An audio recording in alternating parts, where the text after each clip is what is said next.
Hello, my name's Marie and I'm a nurse specialist with the supportive and palliative care team at Nepean Blue Mountains.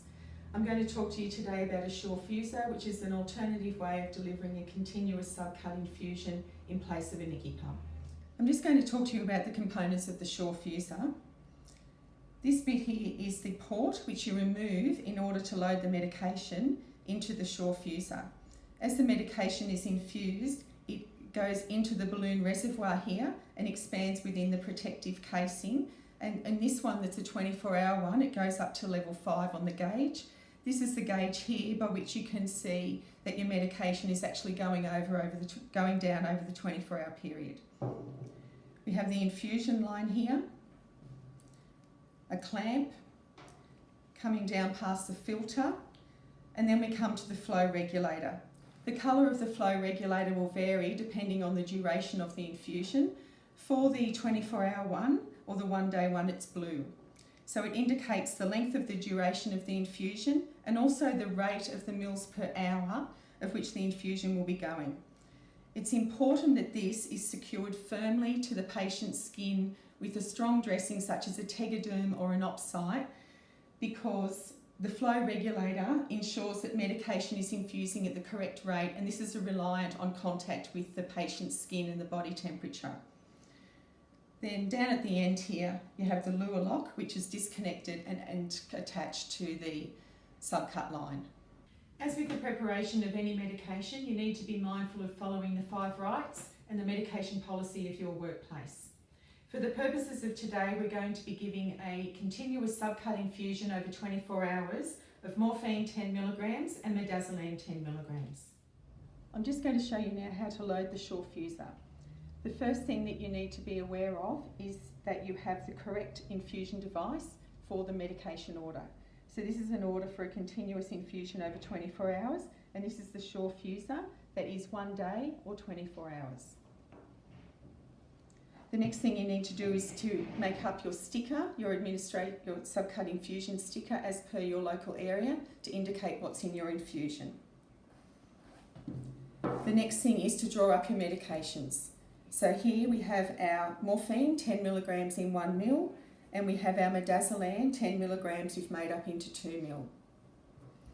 The next step is to put this into your 50 mil syringe, remembering that when you are mixing medications that you need to check prior to doing this that the medications that you're going to administer are compatible.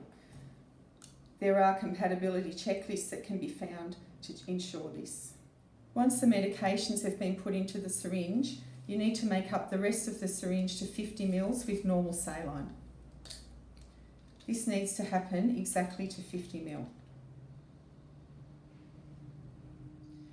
Once the medication is prepared, we then need to load the Surefuser. The first step is to engage your clamp, so bring it up towards the end of the bulb and put the clamp on. Then remove the luer lock cap and put your 50 ml luer lock syringe on the end. This doesn't need to be twisted too hard, it's just a gentle twist and it's on. Because of the negative pressure in the chamber, this is actually really hard to get the medication in, so you need to put the plunger on a hard surface and then you just gently but firmly push down, watching as it engages and fills up the balloon. You can see the blue line there is going along the gauge. When it gets to the top, it's at the number 5, and there you've got your Surefuser loaded. Once the Surefuser is loaded, you can take the syringe off. This is a one-way valve, so you can put it down, it's not going to flow back. Get the cap that comes in the packet, open it up, and then just gently take the syringe off and put the cap on. The next thing is to prime the line. So you remove the cap from the end of the line and release the clamp. The amount of time that it takes for the infusion to prime through the line varies depending on the type of infuser that you're using. Once you see the bubble of medication come to the end of the line, put your clamp on and then cap the end of the line in preparation for going to the patient. Now we're up to connecting the Surefuser. So take your Surefuser and your medication chart to the bedside and do all the usual checks. You come along to your patient check your subcut infusion site that there's no signs of inflammation or infection, and then proceed to put the infuser on.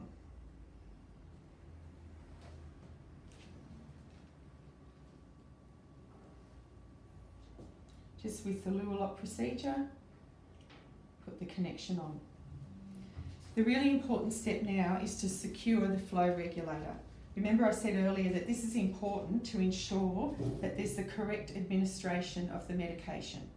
I just need a friend to hold this for me.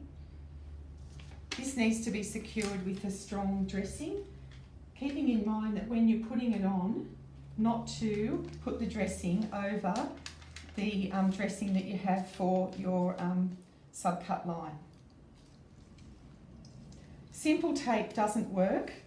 These are quite strong and inflexible, the lines. Also, as people are starting to shut down peripherally at different times, they might be sweating a bit and the lines do come off when they're just stuck on with the normal paper tape. So this is the best way to make sure that it's secured. With the positioning of the subcut line as people approaching end of life, as people will shut down peripherally, you need to just be aware to move the subcut line to a more central part of their body, as the flow regulator is dependent on their body heat. The next step is to commence the infusion. Undo the clamp. This is really important to make sure that the clamp's disengaged. There has been some issues in the past with this clamp where patients either fiddle with the clamp and turn it on themselves, or they may roll on it and accidentally engage the clamp. A way to ensure that this doesn't happen is to bypass the clamp by feeding the tubing through the clamp and then putting the clamp on. This way, the clamp's not going to engage and you have a good flow. Just to highlight this area to other nursing staff and to ensure that it's not going to be fiddled with again, or if it has been fiddled with, you'll notice. I just pop some tape either side. As you can see from this, we have the flow of the line, we have the clamp that's engaged, but we've bypassed the clamp. So this ensures that there's no way that this can be accidentally engaged and stopping the infusion. Now that your Surefuser is running, you'll be doing your regular checks as you would any other infusion to ensure that it's flowing right. So you're checking your site.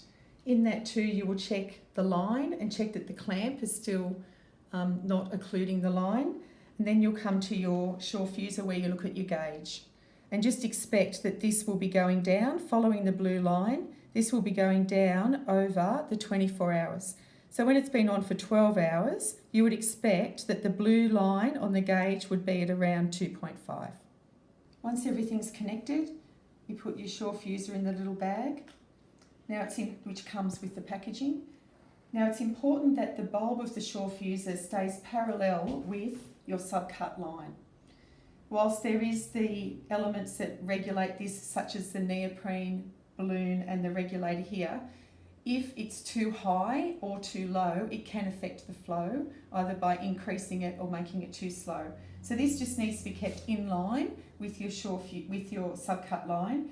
The other thing is to not let it get too hot, because that can increase the flow. So if your patient is hot, just make sure that it's above the bedclothes. Thank you for watching. I hope that you found this useful. If you have any problems, you can use the Surefuser Troubleshooter Guide. There's also information that comes with the product, or you could contact the Surefuser rep. Thank you very much. Bye.